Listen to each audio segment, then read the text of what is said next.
Right, so this is a bit of a ad hoc, not planned video.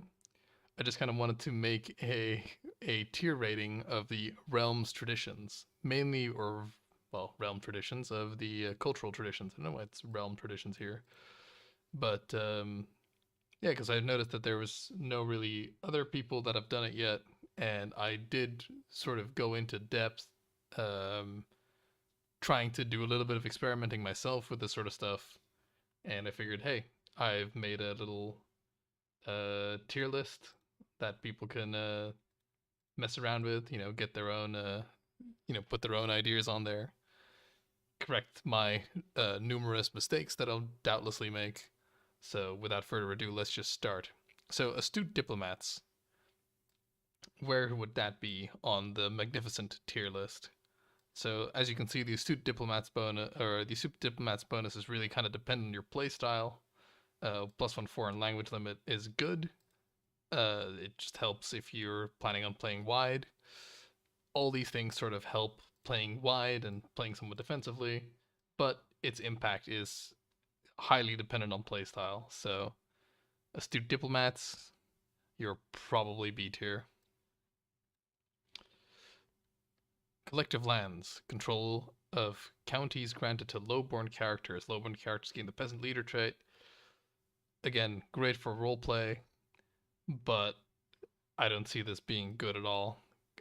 Collective lands is just something that you take for funsies, I think, and not much else. Esteemed hospitality. So this also sort of depends a bit on your playstyle, but I think it is arguably more useful than collective lands because you're almost always going to recruit a guest at some point throughout your game. Court position salary cost is actually pretty useful because court positions can do some pretty powerful things. So, esteemed hospitality. I think I will put that. Come on, I know you're there. Right, esteemed hospitality. I'll probably put it at.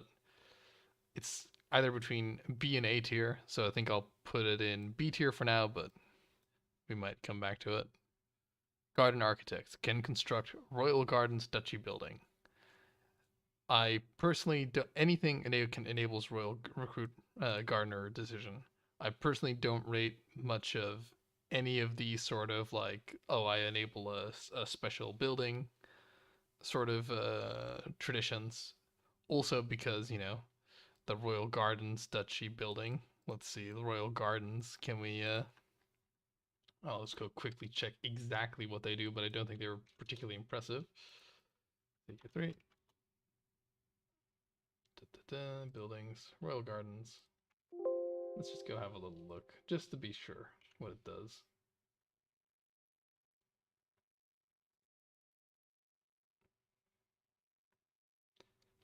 I mean, it's not terrible, but considering you can only have two duchy buildings, it's not the best. For like those who want to know, this is what it gives. Compared to the other duchy buildings, I'll say it's not particularly great. So,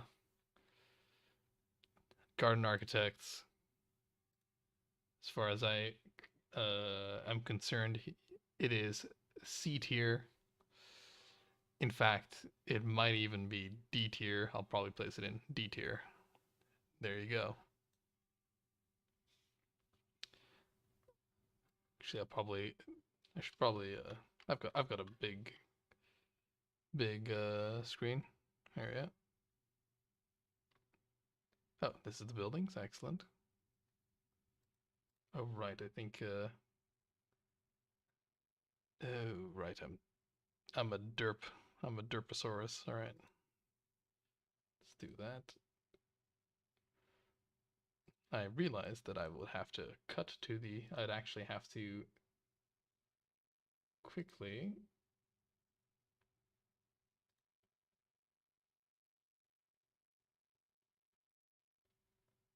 Let me just quickly do a thing.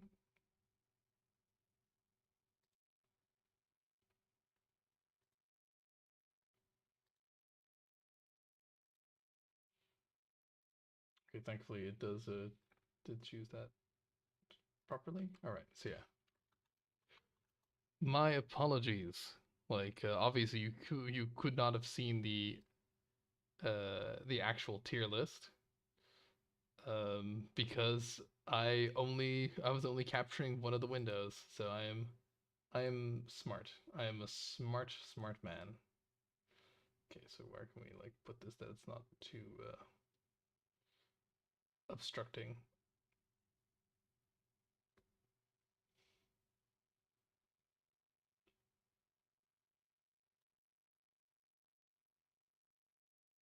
Sure, we'll just have to remember that it's up there. Actually, down here is probably smarter, right? Yeah, we'll just make sure to read at the top of the screen. Okay, so isolationists. So courtiers are less likely to leave the court of a ruler of the same culture. Yeah, this is another one of those play style dependent ones. Same culture opinion is nice. Less likely to declare war. This seems sort of just bad in general. Like unless you specifically really want to play like isolationist xenophobes. So it's another roleplay one. Gets to go there. Apologies for these cards not being the best, but hey, it's something. Marital ceremonies. Now this is skills from spouse counselor tasks can be pretty good. It's just extra stat points. These this is sort of alright. Like these penalties can easily be mitigated by just making sure your playstyle is good or your playstyle sort of suits this. So I think this deserves C tier.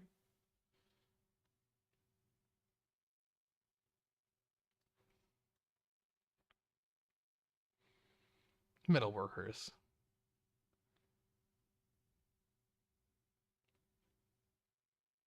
So this is something that is a bit hard to rate because it's like it's just straight up military bonuses, but it also requires buildings to be effective. So I think this is reasonable. It's definitely not a penalty. The 5% gold maintenance is nothing compared to 5% army toughness with the way that works together.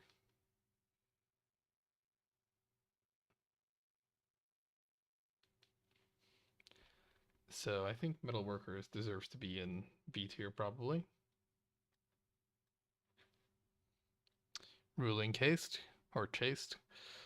Different culture and populist factions are less common.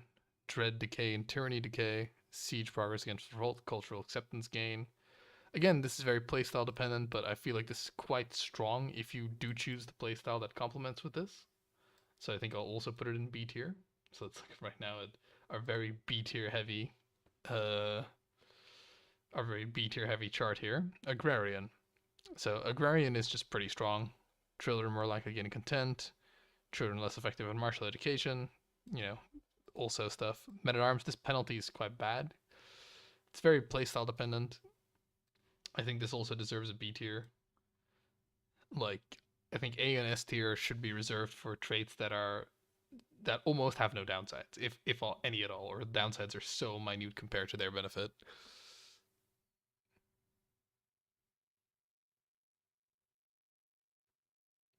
Right.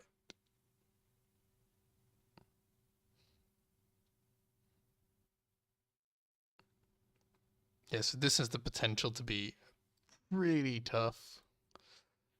So our Marek Highlanders. I think our Marek Highlanders is probably A tier.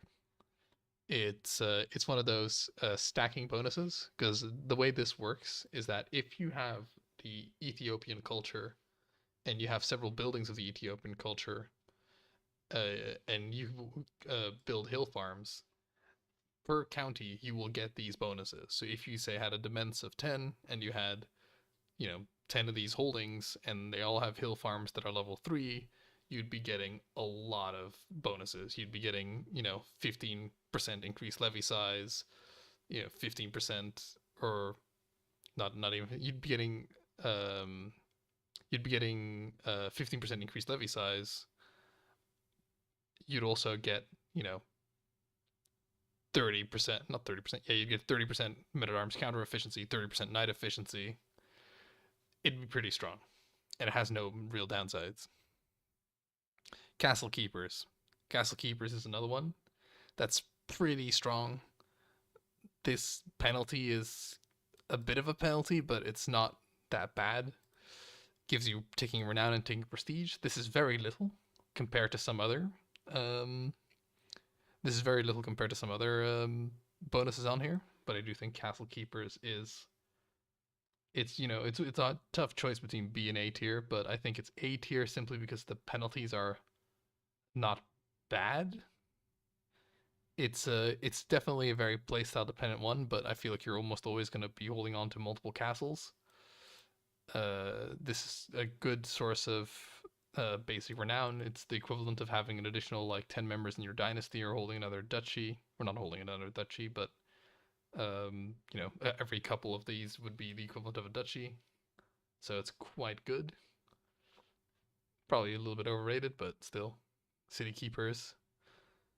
So City Keepers is reasonable. City Keepers, I'd say, is probably, yeah, because popular opinion is not to be confused with general opinion. Popular opinion just helps you prevent peasant uprisings and stuff like that.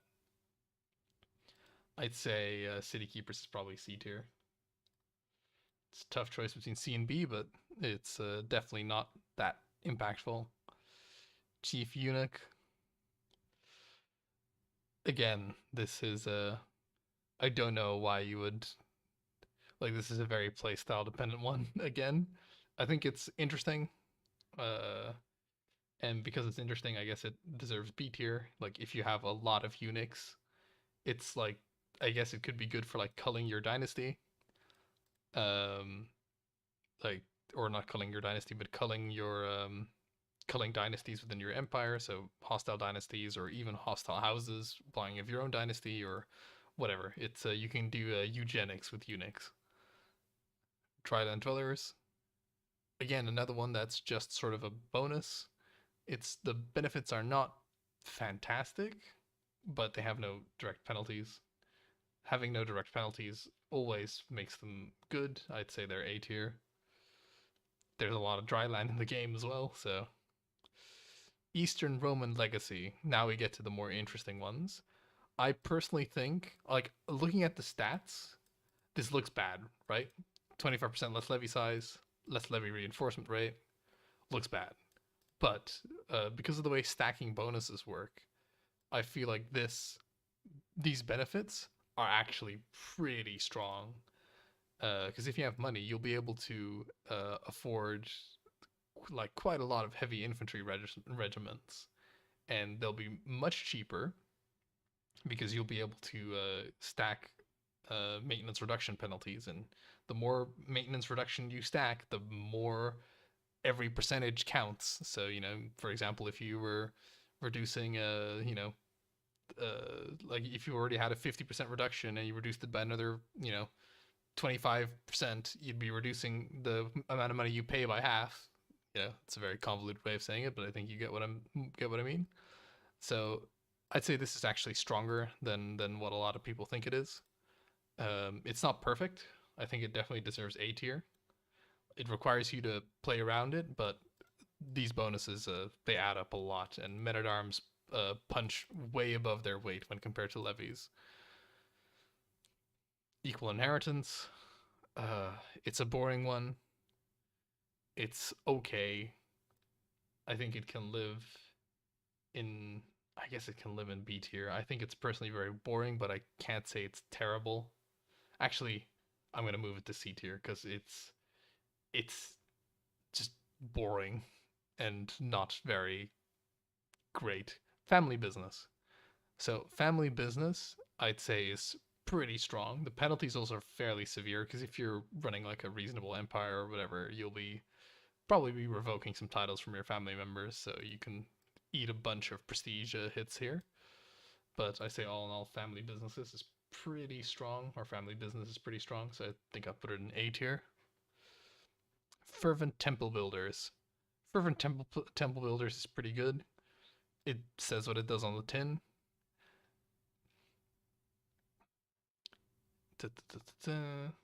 Let's see. For Temple Blues, I think it's also deserves that. It's kind of always a toss up between A and B tier, but I think it's definitely better than, say, Metal Workers. So put it up there. Forest Folk.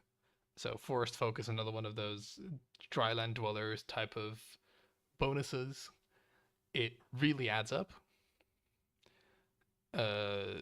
Like these sort of stacking bonuses based on like how much terrain you have are pretty strong. Now these bonuses are not great because they're just construction bonuses. You get the archers bonuses, but archers and skirmishers are, but it's a small bonus, and archers and skirmishers are not, you know, uh, it's not going to be too impactful. Like because even if you have, uh, you know, a whole bunch of forestries, you're not going to be getting like 50% bonus or anything. So it's not broken. I think Forest Folk is definitely B tier. Well, let me just take a little drink here.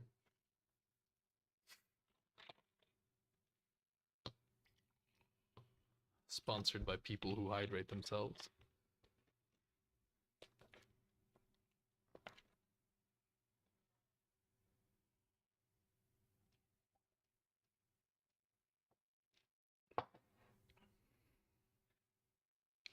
I think I've definitely forgotten to keep the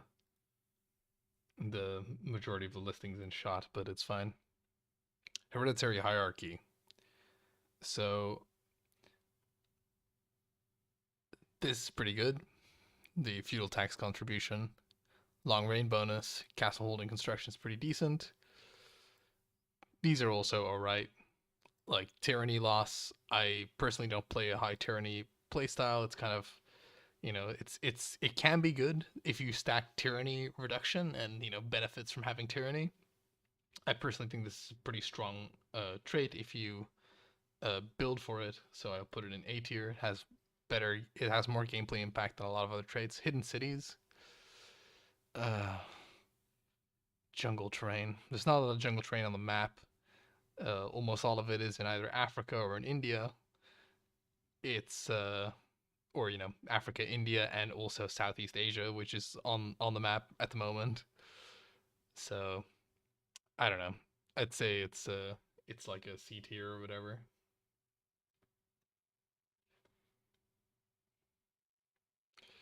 Hill Dwellers.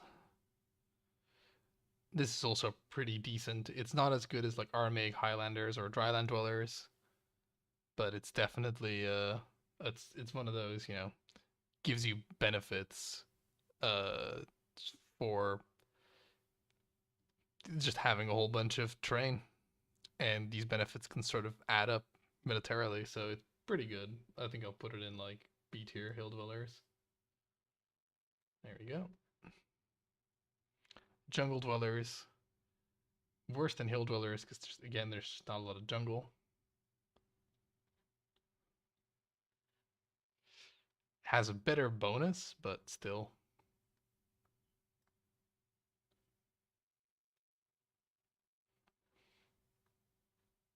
Legalistic. Now, legalistic is incredibly strong. Like prestige penalty per dread. That's unfortunate, but at the same time, the 30 vassals, 30% title creation cost, it is very strong. It is S tier, has very big game impact. It's really strong. Maritime mercantilism, coastal holding tax, republical vassal opinion. It's strong. It has no direct penalties. It deserves A tier or low B tier, or sorry, high B tier. Matriarchal, it's not great. It's terrible actually. D tier. Monastic cultures, not fantastic. Relies a lot on temperate for getting benefits out of it. You're more likely to gain temperate, but not always. Monastic communities, I'd say it's a C tier. Mountain homes,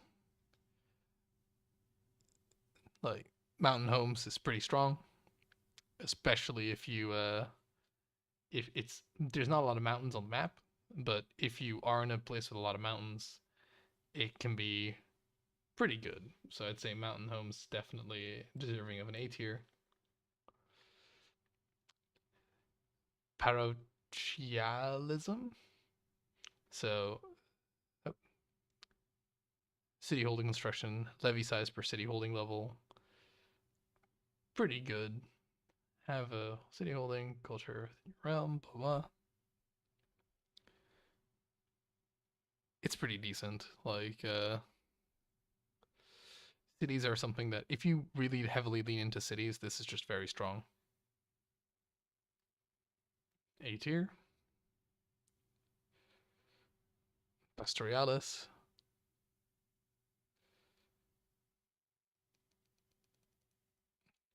Pretty strong. It's, just generic bonuses all around.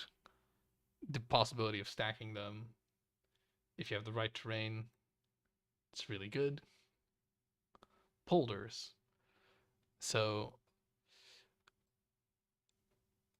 yeah, numerous buildings provide bonuses in coastal buildings. What are those bonuses? Don't really know. I haven't checked all of them. So this is a bit of a question mark one. I'm gonna assume it's alright. Like I will put it in B tier for now because I just didn't like do much research on what all those buildings do. And let's see what does the adaptive militia innovation do? I know I'm like very much a filthy Googler of stuff.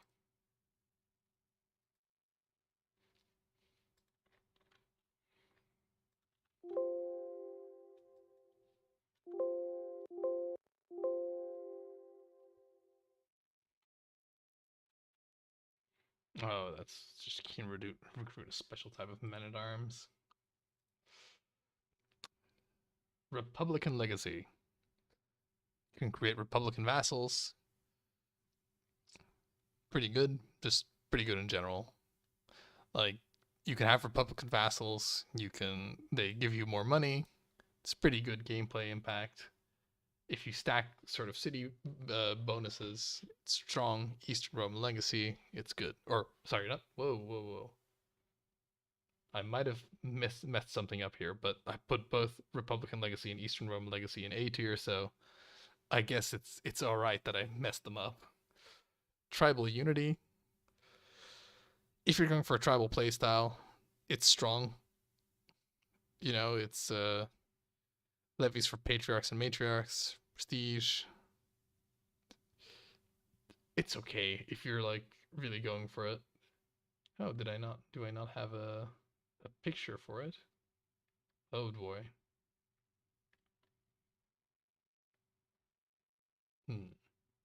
Might not have a picture for it. Well, anyway, I think I'd put it in like a B tier anyway. So, Wetlanders.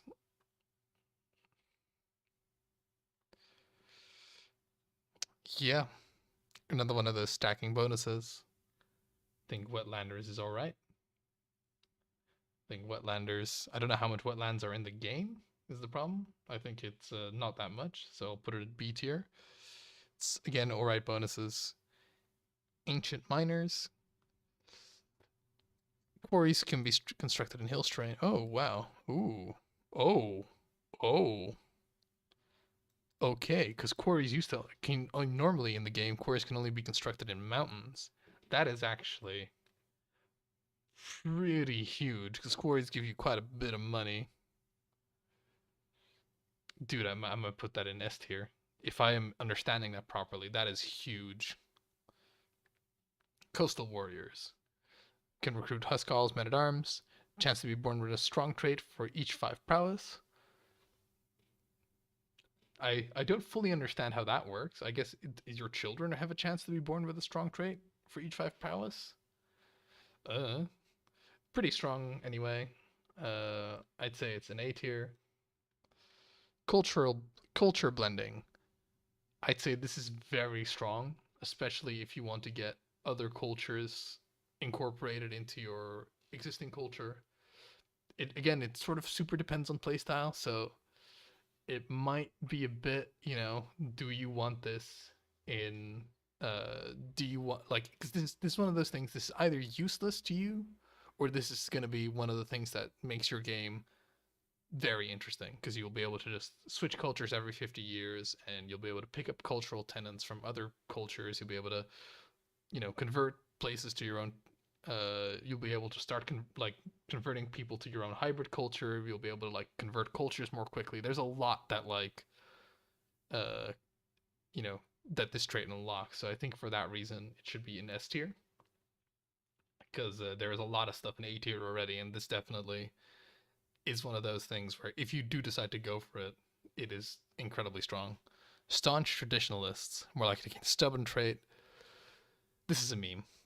I think this is like an absolute meme. It's D tier. Right. So I didn't put in the warfare traditions because we're going to be addressing that later.